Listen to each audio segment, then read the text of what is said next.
আমার জীবন আমার মরণ আমার জিন্দগি আমার জীবন আমার মরণ আমার জিন্দগি কবুল করো ইয়া ইলাহি আমার বন্দগি আমার জীবন আমার মরণ আমার জিন্দগি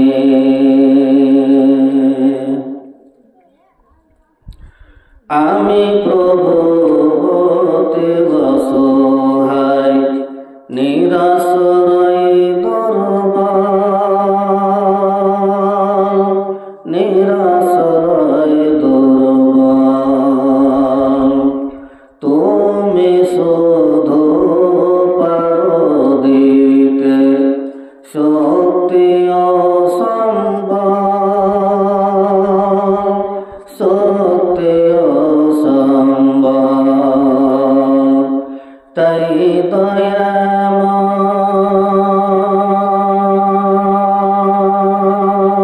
দয়াময় তাই দয়াময় দাও বুকে দিনের অনুভূতি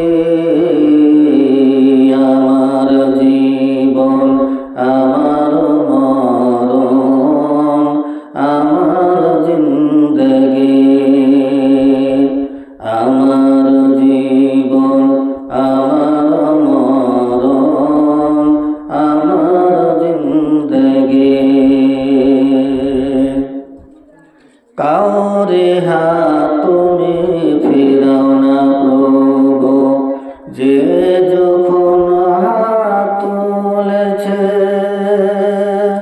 যে যখন হাত তুলেছে তাকে তুমি বলো না প্রভু যে তোমাকে বলেছে যে তোমাকে বলেছে তাই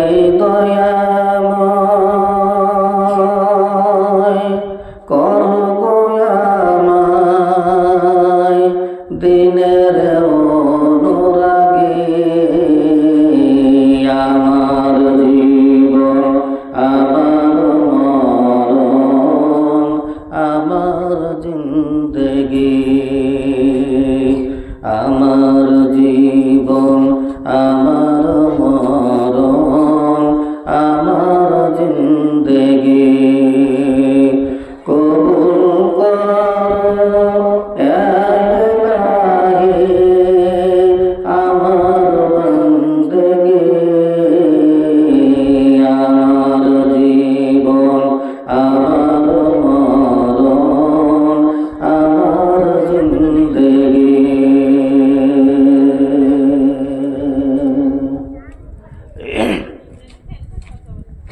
উপস্থিত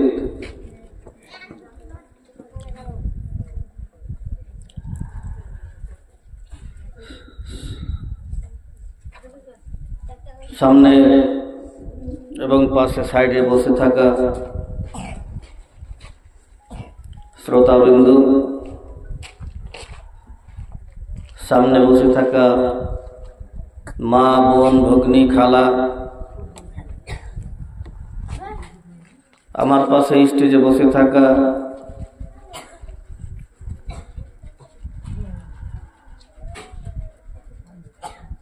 সভাপতি সর্বপ্রথম ওই মহান আল্লাহ রাব্বুল আলামিনের প্রশংসা যে আল্লাহ রাব্বুল আলামিন আজকে একটি সুন্দরতম দিনে 20 রমজান 21 রাত্রিতে একটি ইসলামিক সভায় আসার বসার তৌফিক দান করেছেন। সে আল্লাহর প্রশংসা। সকলে একবার মন খুলে, অন্তর খুলে, প্রাণ খুলে, হৃদয়ের সবটুকুন ভালোবাসা উজাড় করে দিয়ে মোহাম্মতের সাথে পড়ি আলহামদুলিল্লাহ। তারপরে পরে আমাদের আখেরি নবী, ধর্মের গুরু, ধর্মের নেতা, মহাত্মা, মহাপুরুষ, আশরাফুল আম্বিয়া, মানবকুলের শ্রেষ্ঠ মানব, নবীকুলের শিরোমণি, রাহমাতাল লিল আলামিন, জনাবে মুহাম্মদ রাসূলুল্লাহ সাল্লাল্লাহু আলাইহি সাল্লাম, তিনার প্রতি শত শত দুরূদ ও সালাম বর্ষিত নাযিল হোক। আল্লাহুম্মা সাল্লি আলাইহি, আল্লাহুম্মা বারিক আলাইহি। আজকে এখানে বসা, আসা, শোনা, আল্লাহর কাছে মিনতি করে, আল্লাহর কাছে ফরিয়াদ করি, আল্লাহ রাব্বুল আলামিন আজকের দিনটাকে, কিয়ামতের দিন, মুসিবতের কালে আল্লাহ তুমি আমাদের আজকের এই সভাটাকে, আজকের এই বসাটাকে আল্লাহ তুমি নাজাতের জারিয়া বানিয়ে দিও। সকলে একবার পড়ো আল্লাহুম্মা আমিন। আমি সূরা হুজরাত থেকে যে আয়াতটা পাঠ করেছি,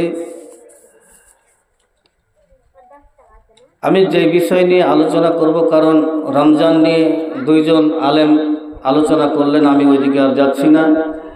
আমি যেটা নিয়ে আলোচনা করতে চাচ্ছি, এখানে যে আয়াতটা পাঠ করেছি, এই আয়াতের মধ্যে তিনটা বিষয় আছে। তিনটা বিষয়, এই তিনটা রোগ আছে, তিনটা বেমারি আছে। এই তিনটা বেমারি, তিনটা রোগ মানুষের মধ্যে আছে। এই বেমারি মানুষকে অসুখ হতে গেলে, বেমারি হতে গেলে অন্য অন্য জায়গাতে নিয়ে যাওয়া হয়, ডাক্তারের কাছে নিয়ে যাওয়া হয়, কিন্তু আল্লাহ জমিনে এই মানুষের মধ্যে এই বেমারিটা আছে। তো এই বেমারিটা হতে গেলে কোথায় নিয়ে যেতে হবে? তো দুনিয়াতে অসুখ হতে গেলে, পাগল হতে গেলে তাকে বহরমপুর নিয়ে যাওয়া হয়। ক্যান্সার হতে গেলে, এখন ক্যান্সারের অসুখ বেরিয়েছে, আস্তে আস্তে আস্তে আস্তে বের হবে। এক একটা অসুখের এক একটা ডাক্তার আছে। তবে এই যে তিনটা বেমারি মানুষের মধ্যে আছে, তো এই তিনটা বেমারির এলাজটা কোথায় হবে? এর হসপিটালটা কোথায় আছে? কোন হসপিটালে ভর্তি করতে হবে, কোন নার্সিংহোমে ভর্তি করতে হবে, তবে এরা ভালো হবে না এদেরকে একদম শেষ পন্থায়, শেষ জায়গাতে নিয়ে যেয়ে এদেরকে ফেলে দেওয়া হবে? কোনটা করা হবে? তা আল্লাহ রাব্বুল আলামিন এদের জন্য হসপিটালটা তৈরি করে রেখেছে কোথায়? এই তিনটা অসুখ কি, তিনটা বেমারি কি? আল্লাহ রাব্বুল আলামিন বলছেন সূরা হুজরাতের মধ্যে, ইয়া আইয়ুহাল্লাযীনা আমানুত্তানিবু কাসীরাম। আল্লাহ বললেন, হে ঈমানদারগণ, খুব বেশি ধারণা করো না। ইয়া আইয়ুহাল্লাযীনা আমানুত্তানিবু কাসীরাম মিনাজ জান্নে। আল্লাহ রাব্বুল আলামিন বলছেন, হে ঈমানদারগণ, তোমরা বেশি ধারণা করো না। কেন? ইন্না বাজার জান্নে ইসমুন, কোন ধারণা, এমন কিছু ধারণা, যে ধারণাটা করতে গেলে এমন কিছু ধারণা আছে, যে ধারণাটা করবে এই ধারণাটা কাবিরে গুনাতে পরিণত হয়ে যাবে, পাপের পরিণত হয়ে যাবে। আল্লাহ বলেন যে তোমরা বেশি ধারণা করো না, বেশি ধারণা করো না। এমন কিছু ধারণা আছে যে ধারণা পাপের কারণ হয়ে দাঁড়ায়, যে ধারণা কাবিরে গুনাতে পরিণত হয়ে যায়। ধারণাটা কি? পরে বলবো। আল্লাহ রাব্বুল আলামিন বলছেন, ওয়ালা তাজাসসু, এবং তোমরা পরস্পরের একে অপরের তোমরা দোষ ত্রুটি খুঁজে বেড়ায় না। এর ভিতরে কি আছে, ওর ভিতরে কি আছে, এ খারাপ ও খারাপ, এর ভিতর ভালো নয়, ওর ভিতর ভালো নয়, এরকম যেন না হয়। আল্লাহ বললেন, ওয়ালা তাজাসসু, তোমরা একে অপরের একত্রে পরস্পরের তোমরা কেউ দোষ ত্রুটি খুঁজে বেড়ায় না। কারণ তুমি দোষ ত্রুটি খুঁজেছো, কিন্তু তুমি জানো না যে লোকটার দোষ তুমি খুঁজেছো ওই লোকটার চাইতে তুমি নিকৃষ্ট। সুতরাং আল্লাহ বললেন, হে ঈমানদারেরা, তোমরা কি করো না, তোমরা বেশি বেশি করে ধারণা করো না, এবং কি করো না, ওয়ালা তাজাসসু, এবং তোমরা একে অপরের পিছনে তোমরা কথা বলো না, দোষ ত্রুটি খুঁজে বেড়াও না। এই দোষ ত্রুটি যদি খুঁজে বেড়াও তবে আল্লাহ রাব্বুল আলামিন বলছে দুনিয়ার সমস্ত সমস্ত সমস্ত গুনাহ মাফ হয়ে যাবে। আল্লাহ বলছে এটাই এমন একটা গুনাহ, এই গুনাহটা আমি আল্লাহ রাব্বুল আলামিন তোমার মাফ করতে পারবো না।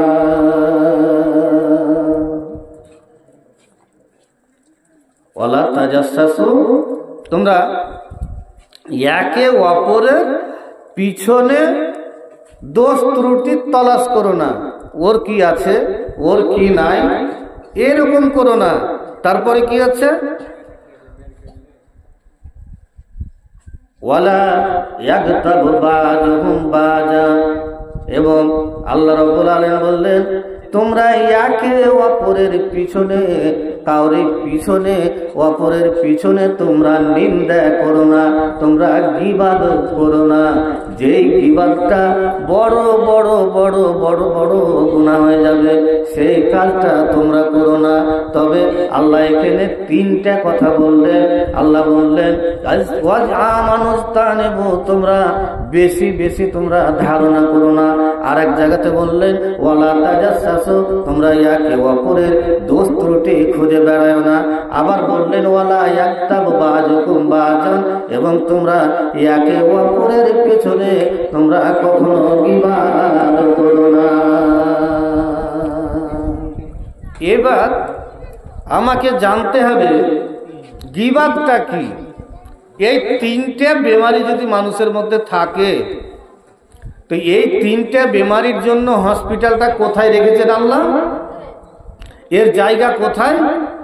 আগে চলি, সূরা বানী ইসরাঈলের মধ্যে আল্লাহ রাব্বুল আলামিন বলছেন ওয়ালা তাকফু মা লাইসা লাকা বিহি ইলমুন ইন্নাস সামা ওয়াল বাসারা ওয়াল ফুআদা কুল্লু উলাইকা কানা আনহু মাসউলা। আল্লাহ বলছেন তোমরা এমন কোন জিনিসের পিছনে লেগে থেকো না যেই বিষয়ে তোমাদের কোনো জ্ঞান নাই, যেই বিষয় সম্পর্কে তোমাদের জানা নাই। এই বিষয় নিয়ে তোমরা কখনো কখনো কখনো এই বিষয়ের পিছনে তোমরা লেগে থেকো না। আর এটাই সমাজে সবচাইতে বেশি, এই তিনটে জিনিস সবচাইতে বেশি আছে। কে কি বলল, ওখানে কি বলছে, এই যে এই আমার কথা, এই যে ধারণা, এই যে এই ধারণা। আর আল্লাহ বললেন তোমরা একে অপরের পিছনে ধারণা করো না। ধারণা মারাত্মক গুনাহ, বড় গুনাহ, কাবিরা গুনাহ। এই ধারণা করতে গিয়ে অনেক বড় গুনাহ হয়ে যাবে। সুতরাং ধারণা করতে যেও না। এই ধারণা পাপের মূল, তোমার জীবন নষ্টের মূল। সুতরাং ধারণা করতে যেও না। ধারণা অতিরিক্ত খারাপ গুনাহ এবং বড় গুনাহ, এর পিছনে তোমরা ধারণা করো না। আর কি আল্লাহ বললেন যে ওয়ালা ইয়াগতাবু বাযুকুম বাযান, এবং একে অপরের পিছনে তোমরা নিন্দা করো না, গীবাত করো না। গীবাতটা কেমন?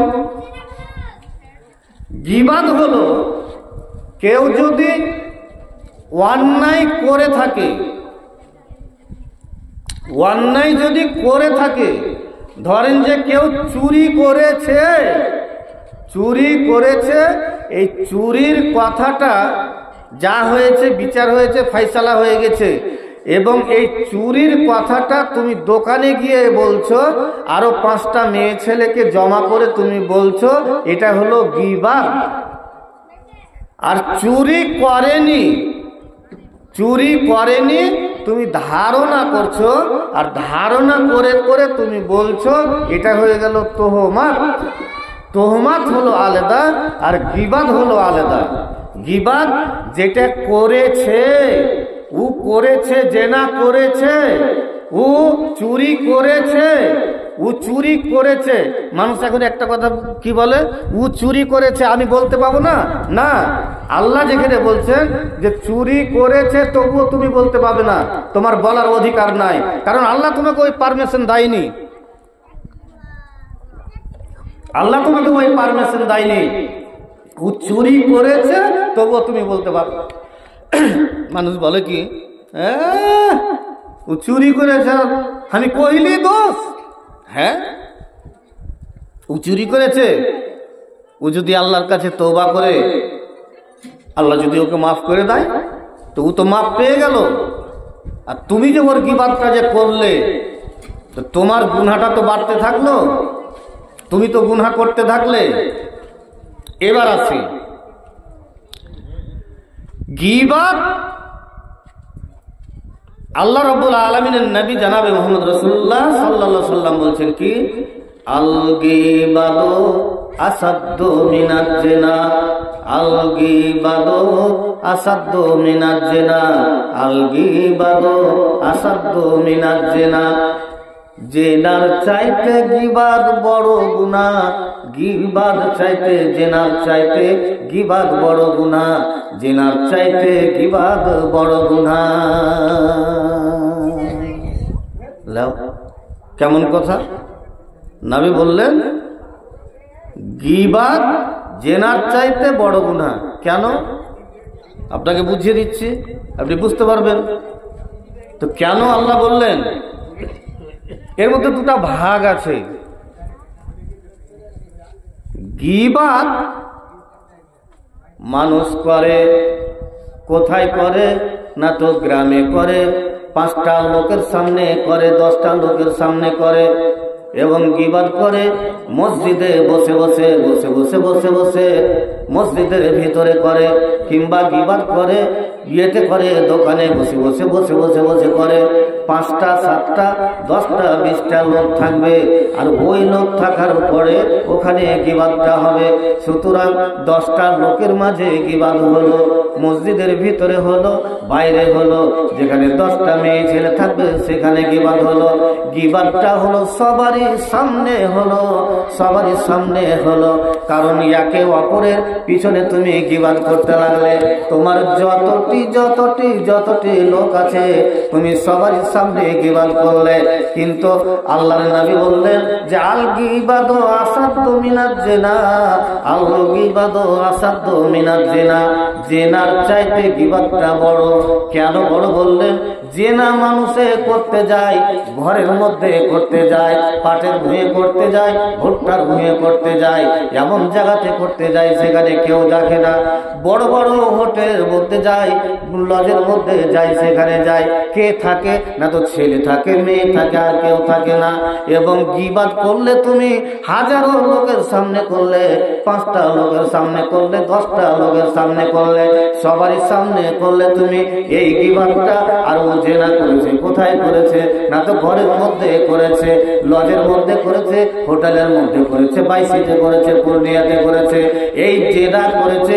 জেনা করেছে, জেনা করার পরে আল্লাহ রাব্বুল আলামিনের কাছে কোরআন এবং হাদিসের জুমাতে খুতবা শুনেছে, জালসা শুনেছে, আর জালসা শোনার পরে গীবাত মানে জেনার ইতিহাসটা জেনেছে, জেনার গুনাহটা জেনেছে, যে জেনা করতে গেলে কতগুলো পাপ কর্তব্য হয়, কত পাপী হতে হয়, জেনা করতে গেলে তার শাস্তি কি হয়। আল্লাহ পাকের নবী বলছেন, একটা মানুষ, একটা ছেলে যদি জেনা যদি করে, আল্লাহ কোরআনে বলে দিয়েছে, যদি অবিবাহিত আর অবিবাহিত ছেলে মেয়ে যদি জেনা করে নাই, আল্লাহর নবী বলেছেন, আল্লাহ বলেছেন তাকে 100 তোরা মেরে মেরে মেরে মেরে মেরে তাকে পাক করে দিতে হবে।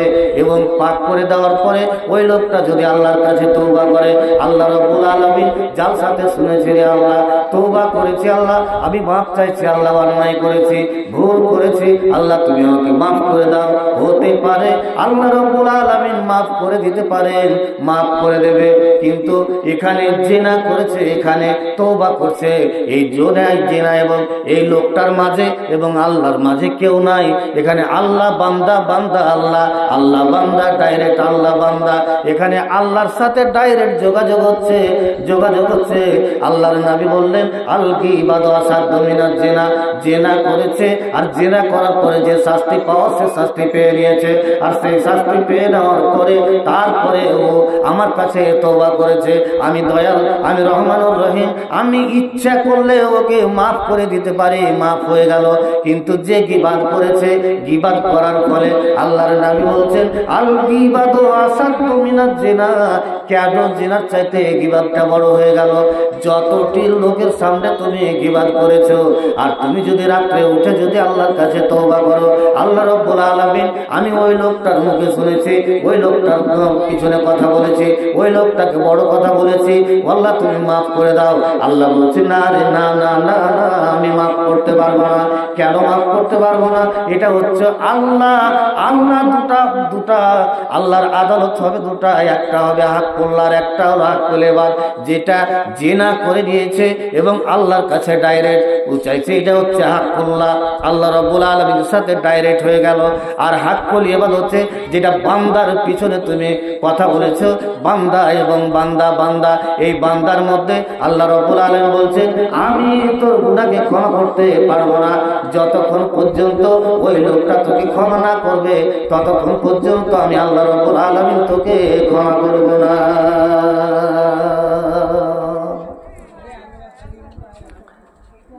জিনা হলো ডাইরেক্ট আল্লাহর সাথে কথা, আল্লাহর সাথে। আর গীবাত হলো সবারই সাথে। তাইলে আমি গীবাত করেছি, আমি মাপ চেয়ে নিলাম আল্লাহর কাছে। আল্লাহ রাব্বুল আলামিন, তুমি আমাকে মাফ করে দাও মাবুদ। কেন? আমি উমুকের পিছনে কথা বলেছি, উমুকের কথা ওদের সামনে বলেছি।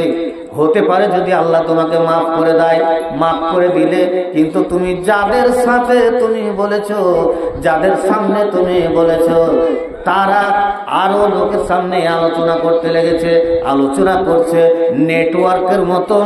যেমন তোমার গুনাহ মাফ হয়ে গেল, আবার ওরা আলোচনা করছে, আর ওরা গীবাত করছে, ওরা চলতেই আছে।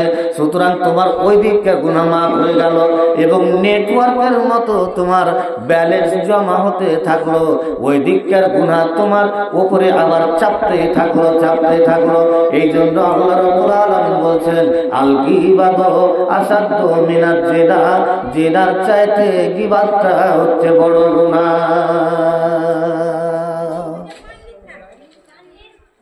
একটা মহিলা মেয়ে লোক এসে নবীকে এসে বলছেন, তাহের নে ইয়া রাসূলুল্লাহ ইন্নী জানাইতু, আল্লাহ পাকের নবী, আমি নাপাক হয়ে গেছি, আমি জিনা করে নিয়েছি। আল্লাহ পাকের নবী, আপনি আমাকে পবিত্র করে দেন, পাক করে দেন।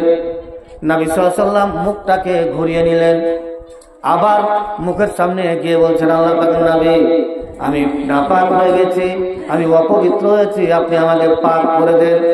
আবার মুখটাকে ঘুরিয়ে নিলেন।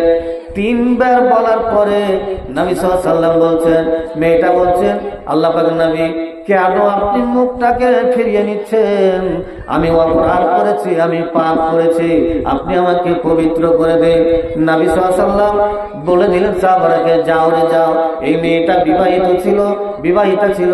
নবী বললেন যাও, একে নিয়ে যাও, আর নিয়ে গিয়ে কোমর থেকে পুঁতো, আর কোমর থেকে খাল করে পুঁতে, গর্ত করে পুঁতে, তাকে পাথর মেরে তাকে কি করো, রজন করে দাও। কোমর থেকে পুঁতা হলো, পাথর মারতে। তার আগে মেয়েটা বলছে আল্লাহ পাকের নবী, আমি যে কুকাজ করেছি, জিনা করে নিয়েছি, আল্লাহ পাকের নবী, আমার পেটে বাচ্চা হয়ে গেছে। নবী সাল্লাল্লাহু আলাইহি ওয়াসাল্লাম বললেন, তুমি অপরাধ করেছো, তোমার পেটের বাচ্চা কোনো অপরাধ করেনি, সুতরাং তোমাকে রজম করা যাবে না। তুমি বাড়ি চলে যাও, তোমার বাচ্চা যতদিন প্রসব না হবে, তোমার বাচ্চা ভূমিষ্ঠ না হবে, যখন তোমার বাচ্চা ভূমিষ্ঠ হবে তখন তোমাকে রজম করা যাবে, তার আগে তোমাকে রজম করা যাবে না। মেয়েটা চলে গেল বাড়ি। বাড়ি গিয়ে প্রায় 10 মাস পরে মেয়েটা বাচ্চাটাকে কোলে করে নিয়ে চলে এসছে। নবীর কাছে এসে বলছে, আল্লাহ পাকের নবী, এই যে দেখো আমার বাচ্চা হয়ে গেছে, এই যে আমার বাচ্চা। নবী বলছেন, মানিতে হাজার গোলাম, তুমি এই 3 দিনের বাচ্চা, 3 দিনের শিশুকে নিয়ে এসছো, এর দেখভাল কে করবে? একে কে দুধ পান করাবে? একে কে খাওয়াবে? তুমি যাও যাও যাও, একে নিয়ে চলে যাও। এই বাচ্চা যতদিন পর্যন্ত দানা খেতে না পারবে, যতদিন খাওয়ার খেতে না পারবে, ততদিন তোমার প্রতি রজম করা যাবে না, তোমাকে রজম করা যাবে না। তুমি যাও, চলে যাও। মেয়েটা চলে গেল। আবার 1 বছর পরে, 12 মাস পরে, 10 মাস পরে যখন বাচ্চাটা কিছু খাবার খেতে শিখেছে, ওই সময়তে হাতে একটা রুটির টুকরো দিয়ে হাতে দিয়ে নবীর কাছে এসেছেন। নবীকে বলছেন, আল্লাহ পাকের নবী, এই যে দেখো আমার বাচ্চা দানা খেতে পাচ্ছে, আমার বাচ্চা রুটি খেতে পাচ্ছে, এই যে এবার বাচ্চাটা নিয়ে এসে এবার আপনি আমার ফয়সালাটা করে দেন। নিয়ে গেল, কোমর থেকে পুঁতে দেওয়া হলো। পাথর মারছে, রাগ মনে যার যার যেরকম রাগ আছে রাগ মিটিয়ে দিচ্ছে। খালেদ বিন ওয়ালিদ বলে একজন সাহাবী, একটু রাগ বেশি, রাগের চোটে একটা বড় পাথর উঠিয়ে মাথাটা তাক করে মেরেছে। মাথাতে এমন ভাবে মেরেছে, মাথাটা ফুটো হয়ে রক্তর সিসকি খালেদ বিন ওয়ালিদের জামাতে লেগে গেছে। খালেদ বিন ওয়ালিদ মুখে চুকে গেল, গালি দিতে আরম্ভ করলো। নবী বললেন, কে ওটা? নবী বলছেন, আল্লাহ পাকের নবী, আমি। কেন গালি দিচ্ছ? নবী বলছে, আল্লাহ পাকের নবী, যেই মেয়েটা ওয়াকাজ কুকাজ করে এসছে, যেই মেয়েটা অপবিত্র, যেই মেয়েটা জিনা করে এসছে, এই মেয়েটা এত খারাপ মেয়ে, এই মেয়েটার কারণে একে পাথর মারতে গিয়ে, রজম করতে গিয়ে ওর নাপাক রক্ত আমার জামাতে লেগে গেছে, ওর নাপাক রক্ত আমার শরীরে লেগেছে, এর নাপাক রক্তে আমার শরীরে জামাটা লেগে গেছে। সুতরাং একে যদি না বলবো তো কাকে আর বলবো, একে যদি গালি না দেবো তো কাকে আর দেবো? নবী সাল্লাল্লাহু আলাইহি ওয়াসাল্লাম বলছেন, লাকাত তাওবাতাম লাউ জিয়াদাল আলাইহিম মিনকুম সাবিনা নাফারান লাউ উজিজাত আনহুম। নবী সাল্লাল্লাহু আলাইহি ওয়াসাল্লাম বলছেন, জানো না খালিদ বিন ওয়ালিদ, জানো না রে, জানো না, এই মেয়েটা 12 দিয়ে 24 মাস অর্থাৎ 2 বছরে এই মেয়েটা এত তওবা করেছে, এত তওবা করেছে, এত তওবা করেছে। তওবা করার কারণে যদি মদিনার 70টা লোককে যদি ভাগ করে দেওয়া হয়, যারা জাহান্নামে যাবে, এরকম 70টা লোককে যদি ওর তওবাগুলোকে যদি ভাগ করে দেওয়া হয়, তবে ওই 70টা লোক বিনা হিসাবে জান্নাতে চলে যাবে। তবে জেনাটা এত খাতারনাক যে ওকে রজম করতে হবে, আর অবিবাহিতা হতে গেলে কাঁচা জিয়ালার ডাল কেটে পাছার কাপড় তুলে নিয়ে 100 দৌড়া মারতে হবে। হতে পারে ও বাঁচবে বা মরবে, তার কোনো গ্যারেন্টি নাই, মনে হয় বাঁচবে, এরকম কোনো গ্যারেন্টি নাই। তবে এত বড় আর এত বড় সাজা, এত খাতারনাক গুনাহ, তাও নবী বললেন কি, আল গীবাদু আসাদ্দু মিনাজ জিনা, আল গীবাদু আসাদ্দু মিনাজ জিনা।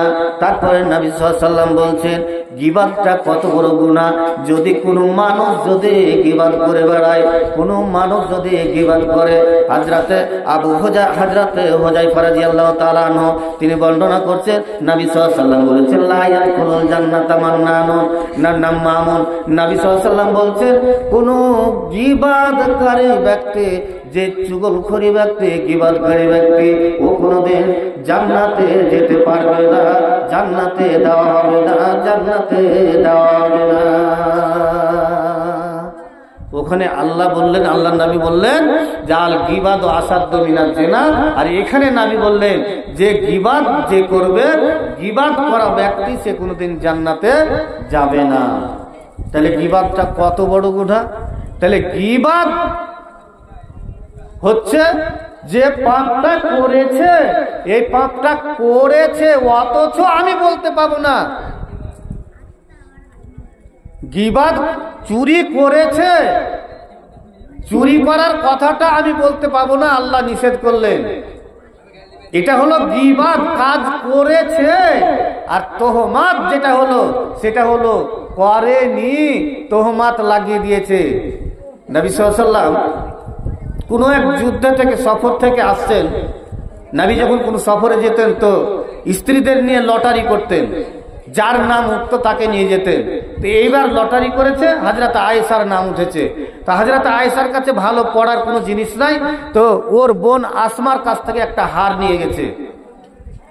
সূরা নূরে আল্লাহ বিস্তারিত ঘটনাটা আলোচনা করেছেন। তো হযরত আয়েশা রাদিয়াল্লাহু তাআলা আনহা তিনি একটা হার নিয়ে গেছেন। তাই সফর থেকে আসার আস্তে আস্তে আস্তে আস্তে রাস্তাতে এক জায়গাতে রাত্রি হয়েছে। রাত্রি যাপন করার জন্য নবী করিম সাল্লাল্লাহু আলাইহি ওয়াসাল্লাম বললেন যে এখানে তোমরা তাঁবু গাড়ো, আর তাঁবু গেড়ে তোমরা খানা পিনা খাও, নামাজ পড়ে নাও, আরাম বিশ্রাম করো। তো সবাই নেমেছে। তো উটের ওপরে হাওদা বলে একটা জিনিস থাকতো, মানে টাপ্পরের মতন, প্রত্যেকটা উটের উপরে থাকতো। তো হযরত আয়েশা যেই উটের উপরে থাকতো তার উপরে একটা হাওদা আছে, একটা টাপ্পরের মতন আছে। কিন্তু যেই দুইজন হাওদাটাকে ধরে নামিয়েছে, হযরত আয়েশা এত হালকা, এত হালকা, তারা যখন হাওদাটাকে উটের উপরে যখন উঠায় কিন্তু তারা বুঝতে পারেনি। তা হযরত আয়েশা, সবাই বসে আছে, হযরত আয়েশার বাইরে যাওয়ার বারাত হয়েছে, পেচ্ছাপ পায়খানা কিছু হাজাত হয়েছে, তো বাইরে গেছে। বাইরে গিয়ে সেখান থেকে আসবে এমন সভাতে গলার দিকে তাকিয়ে দেখছে যে হারটা ছিল সেই হারটা নাই। হারটা কোথায় গেল? খুঁজতে খুঁজতে খুঁজতে খুঁজতে একটু দেরি হয়ে গেল, দানাগালা কুড়াতে কুড়াতে কুড়াতে একটু দেরি হয়ে গেছে। এসে ওখান থেকে এসে যদি দেখছে যারা লোক ছিল এখানে, নাবী এবং নাবীর সাহাবারা যত লোক ছিল সবাই চলে গেছে, কেউ নাই। হযরত আয়েশা মন মারা হয়ে এটা গাছের পাশে, গাছের জড়ের কাছে বসে আরাম করতে লাগলেন। যে নবীর একটা নীতি ছিল যে কোনো সফর থেকে আসতে গেলে পিছনে একজন লোককে রাখতেন, যে কোনো জিনিস মাল সামান ছুটে গেছে নাকি, এই কারণে পিছনে রাখতেন। তো সাফওয়ান বিন মুআত্তাল বলে একজন সাহাবী, নবীর বিশিষ্ট সাহাবী, সেই সাহাবীকে পিছনে রেখেছেন। হযরত আয়েশা ওই গাছের গোড়াতে ঘোমটা মেরে দিয়ে বসে আছেন। হযরত সাফওয়ান বিন মুআত্তাল দূর থেকে দেখছেন যে কোনো মানুষের মতন মনে হচ্ছে। হযরত আয়েশা গায়ের চাদর দেখে সাফওয়ান বিন মুআত্তাল চিনতে পেরে গেছে। হযরত সাফওয়ান বিন মুআত্তাল কোনো কথাই বলেনি, শুধু সেখানে গিয়ে সালাম দিয়ে বলেছে ইন্না লিল্লাহি ওয়া ইন্না ইলাইহি রাজিউন। হযরতে আয়েশা চোখ খুলে দেখছেন সাফওয়ান বিন মুআত্তাল উটের লাগাম ধরে উটটাকে বসিয়ে দিলেন। হযরত আয়েশা উটের উপরে উঠে বসলেন, উটের লাগাম ধরে টানতে লাগলেন। কথা নাই, বার্তা নাই, চালা নাই, শব্দ নাই। চলতে চলতে চলতে চলতে সকাল হয়েছে। সাহাবারা আনাগুনা আনাগুনা আনাগুনা করছে। সেখানে গিয়ে মুনাফিকের সর্দার আব্দুল্লাহ বিন উবাই সেখানে ছিল। আর সেখানে দেখার পরে সাফওয়ান বিন মুআত্তালকে এবং হযরত আয়েশাকে দেখার পরে সাফওয়ান বিন মুআত্তাল এই যে ধারণা করে বসে গেল, আর ধারণা করে বসে গেল, হায়রে সাফওয়ান বিন মুআত্তাল এবং হযরত আয়েশা সারাটা রাত কোথা থেকে আসলো, কোথায় তারা জঙ্গলের মধ্যে কাটিয়েছে, এই যে ধারণা। আল্লাহ রাব্বুল আলামিন বললেন ইয়া আইয়ুহাল্লাযীনা আমানু তানিবু কাসীরাম মিনাজ জান্নি ইন্না বাযাজ জান্নি ইসমুন। নবী বললেন, আল্লাহ বললেন, হে ঈমানদারেরা তোমরা কিছু ধারণা তুমি খুব বেশি ধারণা করো না, এমন কিছু ধারণা আছে যে ধারণায় কাবিরা গুনাহে পরিণত হয়ে যায়। এই যে ধারণা করে বসে থাকলো, আর ধারণা করার পরে লাগিয়ে দিল কি তোহমত, কাজ করেনি, আর এটা চুরি করেছে, তার জন্য এটা হলো গীবত, আর এটা হলো তোহমত। আর এদিকে যাব না, শুধু এটা বলতে চাইছি যে তোহমতটা হলো কি, যে অন্যায় করেনি, অন্যায় না করার কারণে ধারণা করে, এই ধারণা করতে করতে করতে তোহমত লাগিয়ে দিয়েছে। তো তোহমত হলো একটা, ধারণা হলো একটা, আর গীবত হলো একটা। এবার এই গীবতটা কোথা থেকে আসে? গীবতটা কোথা থেকে আসে? মিথ্যা কথা থেকে গীবত আসে, মিথ্যা কথা থেকে গীবত আসে। মিথ্যা যদি না বলে তবে গীবত হবে না, বানিয়ে বানিয়ে কথা বলতে হবে, মিথ্যা কথা বলতে হবে, তবে হবে এটা। আর বেশি সবচাইতে দুনিয়াতে, সমাজে, সারা পৃথিবীতে এটাই সব থেকে বেশি। গীবত অত সহজে হবে না, মিথ্যা কথা না বলতে বললে গীবত হবে না। নবী সাল্লাল্লাহু আলাইহি ওয়াসাল্লাম আল্লাহ বললেন ওয়াজতানিবু কাওলা যুর, তোমরা মিথ্যা কথা বর্জন